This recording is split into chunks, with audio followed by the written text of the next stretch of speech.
Good evening and happy Easter. You're watching the news on Croatian television. Catholics around the world are celebrating Easter Sunday, the day of Jesus Christ's resurrection. This afternoon, Pope Francis delivered his Urbi et Orbi message in St. Peter's Square. The Pope said that the risen Christ walks with all those who have been forced to leave their homeland as a result of armed conflict, terrorism, famine, and oppressive regimes. In the complex and often dramatic situations of today's world, may the risen Lord guide the steps of all those who work for justice and peace. May He grant the leaders of nations the courage they need to prevent the spread of conflicts and to put a halt to the arms trade. During his Easter greeting in Zagreb Cathedral, Zagreb Archbishop Cardinal Josip Bozanic said that the strength of the Easter ritual was the transition from the slavery of evil to the freedom of good, and that this was reflected in every age and in our daily lives. Many of our religious role models acted in line with this commitment, especially Blessed Aloysius Stepinac, who drew his commitment from the wellspring of his faith in the risen Christ and his church, his determination to never cease professing the truth and to remain with his church and his people and not abandon his homeland, rendered all malevolence sterile, regardless of the endless attacks on his saintly character. Among those attending Mass at the Zagreb Cathedral today was Prime Minister Andrej Plenković. I think we're all a little rejuvenated and filled with warmth and inspiration by Cardinal Bozanic's sermon, in which he reminded us that this is a time when we need strength, optimism, and the energy to do good, and a little less pessimism and malevolence, and those are two ideas that I will take with me today. Orthodox Christians are also celebrating Easter today. In his sermon, the Metropolitan of Zagreb and Ljubljana, Porfirije Perić, said that unity is stronger than those differences that drive us apart. We are especially joyful that this year we're celebrating together with other Christians, primarily our Catholic brothers, because the faith in Christ's resurrection is the same. Some 3,000 migrants have been rescued in the Mediterranean Sea this Easter weekend. Rescue operations will continue as officials expect more migrants to try to make their way to Europe by boat. This year alone, some 800 people have died trying to cross the Mediterranean. 32,000 people have successfully reached Europe's shores. A historic referendum was held in Turkey today at which voters were asked to choose between the existing parliamentary system and President Erdogan's proposed presidential system. According to unofficial results, the yes vote has won by a slim margin. However, the opposition is calling for a recount. If confirmed, the changes will give Erdogan sweeping new powers and make him eligible to remain in office until 2029. American Vice President Mike Pence arrived in South Korea for an official visit today, just hours after North Korea unsuccessfully test-fired another missile. According to the U.S.'s Pacific Command, the missile blew up almost immediately. Addressing an Easter service with American troops based in South Korea, Pence said that America's commitment to its alliance with South Korea has never been stronger.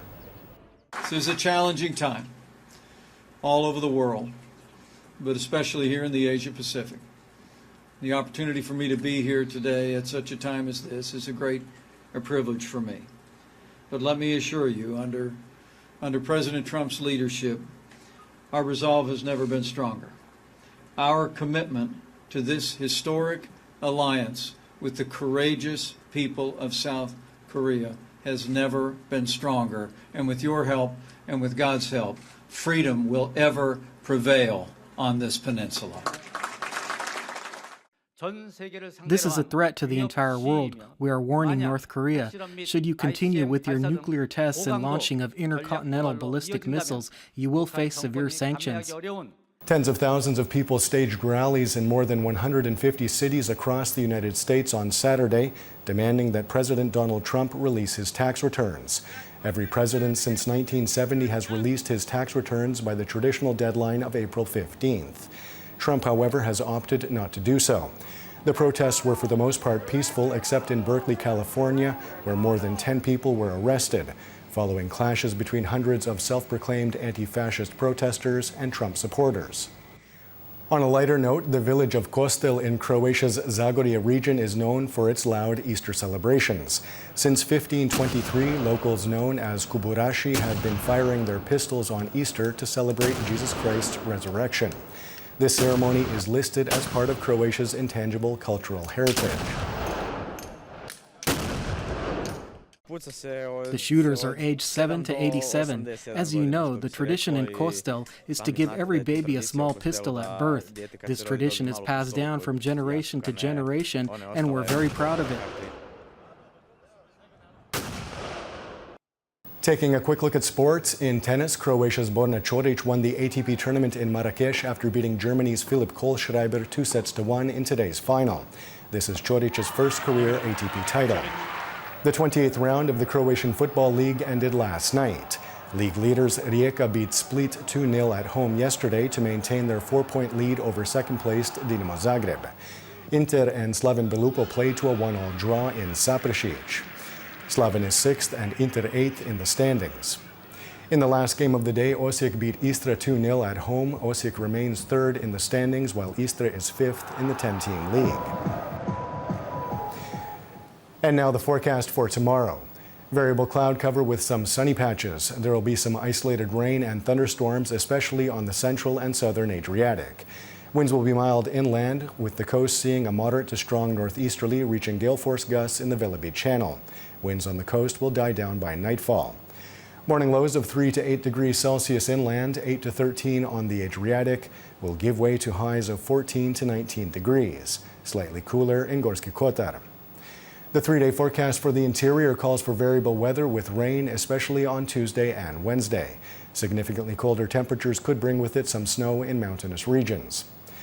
The coast will also see colder temperatures and rain. Expect northeasterly winds to reach gale-force and even hurricane-force gusts on Thursday. And that wraps up the news. Be sure to join us again tomorrow night.